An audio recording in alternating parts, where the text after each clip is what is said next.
veut dire Vision Plus TV quoi. Kirikou angoyeyo. Nyata kans. Vision Plus TV. Veut dire pour vous tana ba kirikou na ba bango TV kirikou na kati kwa mtama kambuyo na kati Vision Plus TV quoi.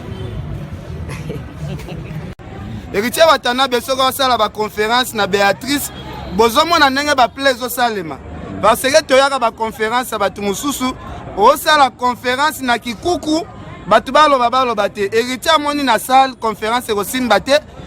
Ba pesi espace libanda ya munene. Bomoni bino moko espace ndenge zala bouclé. Masolo ya héritier bozoni nga ko expliquer ba na poto bien te. Toze la rendez-vous ya concert il y a vendredi le 10. Tu as évité ceux qui plein autre moni lelo na conférence, il y a le 10 des Alandeni. Na au deuxième fois na conférence, na conférence à Fabregas. Le deuxième conférence na ya héritier. Na boy na ça la polémique. Mais batu ba yebi ba mona ba image, bazo mona pe ba image ya conférence ya héritier Watanabe.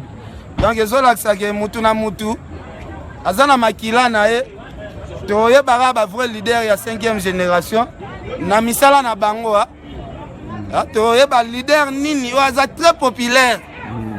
Héritier fanisi biso de 14h à 18h aye. Mututu d'accord. Mututu azotosa. Combien de musiciens mususu fanisi bino kaka de 14h à 15h et si bokei bo sundoli na conférence. Mais biso de 14h à 18h tozeli héritier totosi mibeko. Kana yebi Fabregas abeta $30 boyebi esimbaka te wana ezama nango eloko eboma biso nde vérité. Siko tozela pe ya héritier. Donc tozela ya héritier totala ndenge elekaka. Jamais journaliste va déclarer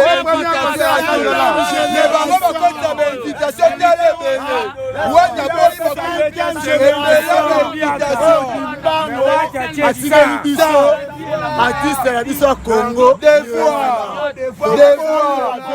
merci la ti danser artiste de one complexe mobala tembe donc même toi tembe c'est la première musicien Bini Sindundu a valorisé la Ndundu dans sa valeur Bobo ça peut pas faire Golinga la Ndundu la fashion la valoriser bango tu veux ça pour bon ça là du patron $50 bango tu vas mettre na ba vite batu na bango tu vas la vie bon ça là tu vas bana to sakala bana carrière musicale na este bon chanteur a travailler maka salon tika kene liboso abeta bango akao lenga bisayi bango nya la batela ke mitambu na banzela babongate bakoyoka sango batalable boss la gouvernement poisson la gare centrale babi kenge liboso kenga bongo papa Salam, c'est toi le leader à 5e génération.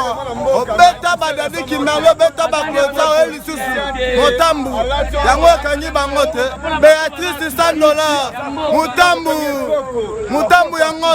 La team moi Héritier Watanabe la plus. C'est moi qui coup de liasse la gang centrale poisson. Tala eloko le seul musicien au asala la conférence de presse depuis to ma musique na Congo. Wata. 250 journalistes, biso tout le monde yango.